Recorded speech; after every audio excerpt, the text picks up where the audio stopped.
മൂന്നാമതൊരു കാര്യം അതെനിക്ക് ഇഷ്ടപ്പെട്ടു.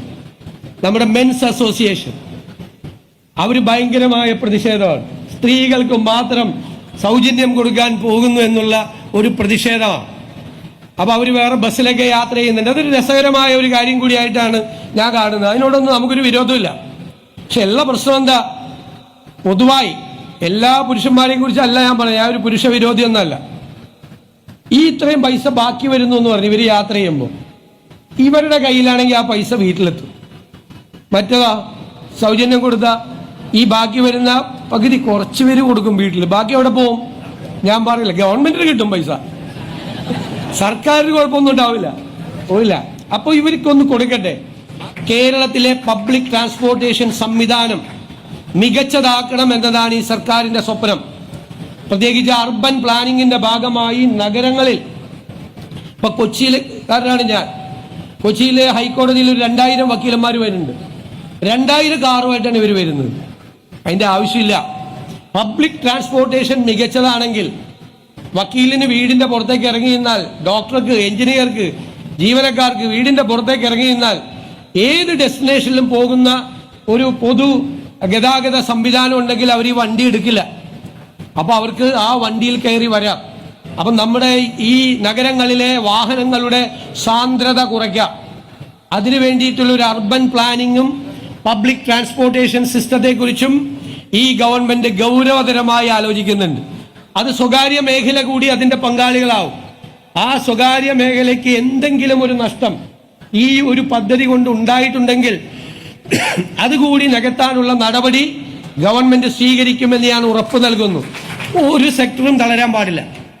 ഒരു സെക്ടറും തളരുന്ന സെക്ടറിനെ താങ്ങി നിർത്തുകയാണ് ഗവൺമെന്റിന്റെ ജോലി. മൂന്നാമതൊരു കാര്യം അതെനിക്ക് ഇഷ്ടപ്പെട്ടു. നമ്മുടെ മെൻസ് അസോസിയേഷൻ അവർ ഭയങ്കരമായ പ്രതിഷേധമാണ്. സ്ത്രീകൾക്ക് മാത്രം സൗജന്യം കൊടുക്കാൻ പോകുന്നു എന്നുള്ള ഒരു പ്രതിഷേധമാണ്.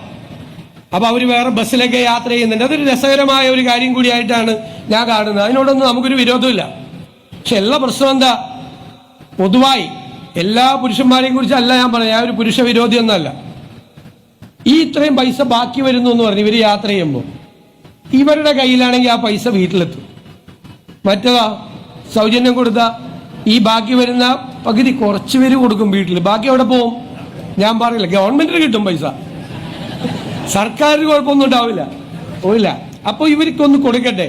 മാത്രമല്ല ഞാൻ പറയുന്നു, ഈ പദ്ധതി ഈ സംസ്ഥാനത്തെ സർക്കാരിന് കേരളത്തിലെ സ്ത്രീകളോടുള്ള ആദരവായി നിങ്ങൾ കാണണം. ആദരവാ. സ്ത്രീകളെ ബഹുമാനിക്കാൻ ഒരു സമൂഹം പഠിക്കണമെന്നുള്ളൊരു സന്ദേശം കൂടിയാണ്. ആദരവോടുകൂടി, ബഹുമാനത്തോടുകൂടി നമ്മുടെ അമ്മമാരെ, സഹോദരിമാരെ അവരെ കാണണം. ആ ആദരവാണ് ഈ സംസ്ഥാന സർക്കാർ അധികാരത്തിൽ വന്നതിന് ശേഷം പ്രഖ്യാപിച്ച് നടപ്പാക്കുന്ന ആദ്യത്തെ പദ്ധതി. കേരളത്തിലെ സ്ത്രീകളോടുള്ള നമ്മുടെ എല്ലാവരുടെയും, കേരളത്തിലെ ജനങ്ങളുടെ ആദരവായി കണക്കാക്കണം എന്ന് ഞാൻ ആഗ്രഹിക്കുന്നു. ഒരു സന്തോഷം കൂടിയുണ്ട്. ആദ്യം ഈ ബസ് യാത്ര ചെയ്യുമ്പോൾ ഇതിലെ ഡ്രൈവറും കണ്ടക്ടറും വനിതകളാണ്. മാത്രമല്ല ഗതാഗത വകുപ്പിൽ ഒരു വനിതയാണ് സെക്രട്ടറി.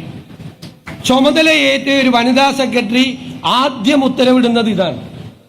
ഈ പരിപാടി, ഈ പദ്ധതി കൂടിയാണ്. മൊത്തം അങ്ങ് സ്ത്രീകൾ ടേക്ക് ഓവർ ചെയ്തേക്കുക. അങ്ങനെ ആകട്ടെ, ഇനിയുള്ള കാലവും അങ്ങനെ ആകട്ടെ എന്ന് ഞാൻ ആശംസിച്ചുകൊണ്ട് നിറഞ്ഞ അഭിമാനത്തോടുകൂടി, നിറയുന്ന കണ്ണുകളോടുകൂടി ഞാൻ ഈ പ്രിയദർശിനി പദ്ധതി കേരളത്തിലെ സ്ത്രീകൾക്കായി സമർപ്പിക്കും.